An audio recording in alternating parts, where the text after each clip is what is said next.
Okay. I know some of you guys are looking at the title and think the answer is Marcy because of X, Y, and Z. However, I don't think the answer to this question is Marcy. Huh? In fact, the real answer is much more complicated in my opinion. To be clear, the accurate answer to this question at face value is, of course, multiple people are to blame. And Sasha and Marcy share some of the blame for sure. However, I'm willing to say that Leaf and the Olms are also responsible for sending the girls to Amphibia and starting the story we have seen. You can trace the blame game as far as back as you want to even the Stone's Guardian, or even the creators of the show itself. The real question to ask is who is most responsible for sending the girls to Amphibia? There isn't a concrete answer to this question, but here's my take on it. First off, let's eliminate the ones who are least responsible in the blame game tree. The Guardian, the Olms, and Leaf are the first to go. While they do share some of the blame, their actions alone did not influence the girls themselves to go to Amphibia and start the story. So among the Calamity Trio, who shares the least amount of responsibility? In my opinion, Anne shares the least amount of responsibility here. Sure, she was the one who stole the box in the first place and opened it to send herself and her friends to Amphibia, but we all know she didn't want to do it. She mainly did it because of her friends' influence and manipulation.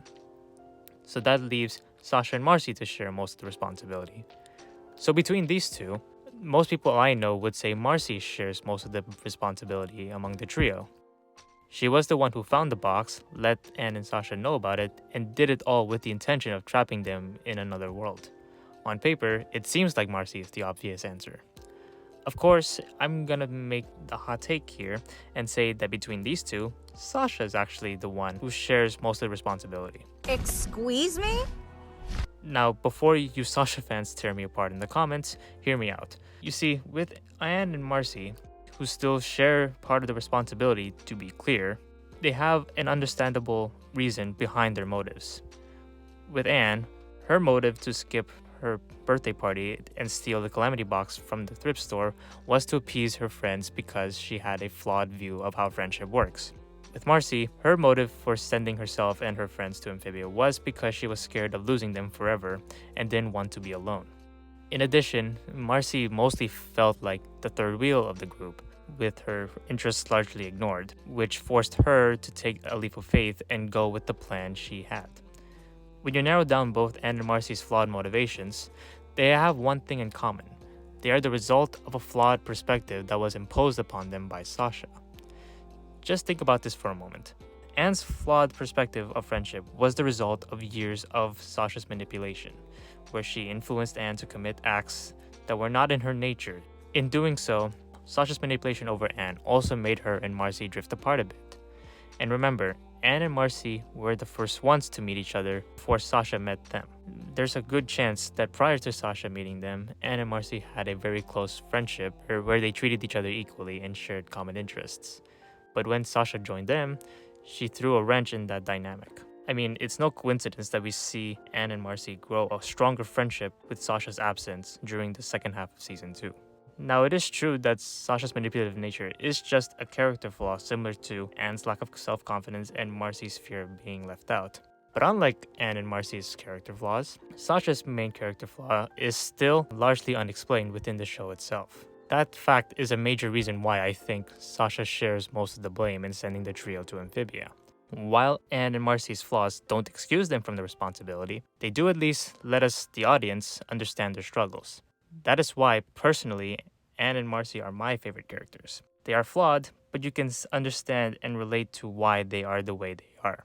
I cannot say the same thing about Sasha. I mean, seriously, there isn't really any concrete explanation for Sasha's manipulative nature. The closest we ever got were context clues, like Anne writing 2 separate letters for Sasha's parents, which implies they are divorced, or at the very least, it implies Sasha did not have a great relationship with her parents. But again, these are just implications, not confirmed lore for the characters. I guess the lack of explanation for Sasha's manipulativeness is one of the few complaints that I do have for the series finale of Amphibia. Even with Marcy, we were able to get a glimpse of how she was with her family in true colors.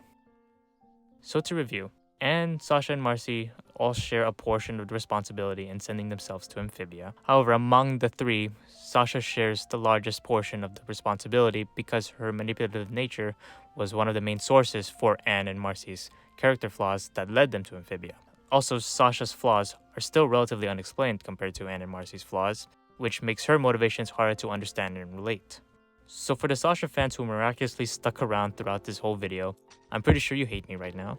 But before you leave and dislike the video, consider this. If Sasha does share most of the responsibility for sending the trio to Amphibia, it makes her role in the story make more sense.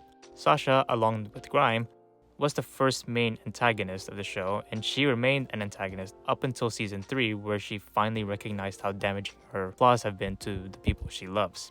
With that in mind, it makes sense for Sasha to share most of the blame. If she shared most of the blame, then of course she would have been the main antagonist that required a long, brutal redemption arc. Also, if Sasha shares most of the responsibility for sending the trio to Amphibia, then she is also most responsible for starting the story and having it play out the way it did. So in a way, if it weren't for Sasha, we wouldn't have an enjoyable show for us to watch. She is a major pillar to what makes Amphibia an amazing show. Hey guys, thanks for watching this video. I hope you guys understood my overall point, and if you happen to disagree with me or want to know more about my thought process with this analysis, you can comment down below.